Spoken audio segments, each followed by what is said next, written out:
everyone, I'm Kara O'Brien. Welcome to this special edition of Destination Tomorrow. On this episode, we'll be focusing on food. Not just any type of food, but the food used in the space program. Food is obviously one of the most important factors for sustaining life here on Earth. Throughout history, its abundance has helped civilizations rise to great heights, while the lack of it has led to collapse. The abundance of food also played a major part in the role of early explorers and conquerors alike. One major problem that was faced by these groups was how to preserve the food that was brought on long journeys. Although techniques like pickling and salting helped keep some foods preserved, hunting and foraging accounted for the bulk of the food that was eaten. For example, during the Lewis and Clark expedition, the men in the Corps of Discovery generally ate about 9 pounds of meat apiece each day. The bulk of their food came from fresh game killed along the way, rather than from food stores that were brought with them. When game was scarce, they often traded beads and trinkets with local Indian tribes for fresh meats like grizzly bear, buffalo, and when all else failed, dogs. Having large amounts of food on hand played an important role in military campaigns as well. During his reign, Napoleon Bonaparte constantly found that providing food for his soldiers was often a harder task than fighting the battles. Napoleon famously stated that an army travels on its stomach, soup makes the soldier. In fact, Napoleon was so committed to finding a way to preserve food for his soldiers that a prize of 12,000 francs was offered to the first person who could invent a method to successfully preserve food. After years of trying, a Parisian named Nicolas Appert came up with an idea that worked.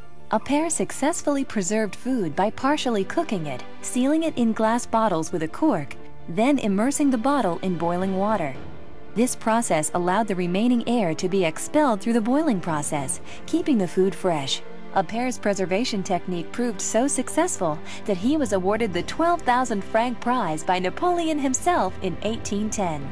This represented the origination of the modern canning process for food. Not to be outdone, by about 1812, the British Army was preserving food in tin cans rather than in glass bottles. Tin cans were much more durable than glass and proved to be easier to store.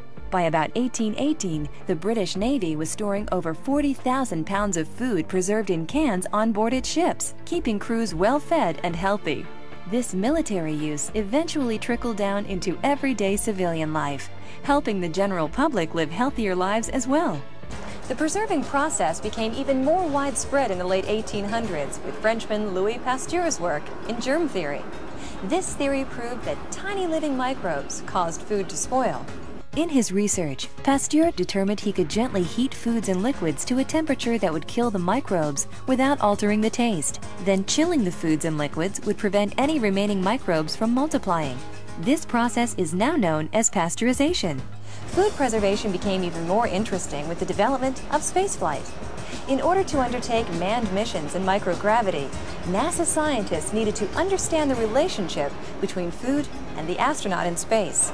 In the early days of the space program, scientists were unsure if the human body could physically even swallow food in space.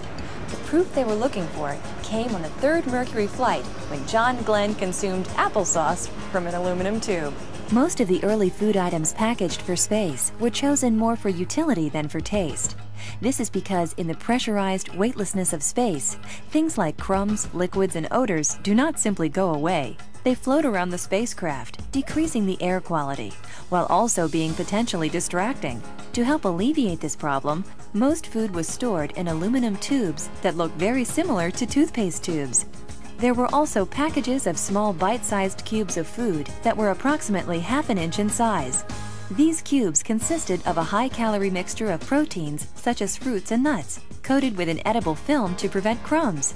Although the meals contained the appropriate daily amount of calories, the food was not appealing to most astronauts. Often, crews would return from space having lost weight because they did not eat all of their assigned meals.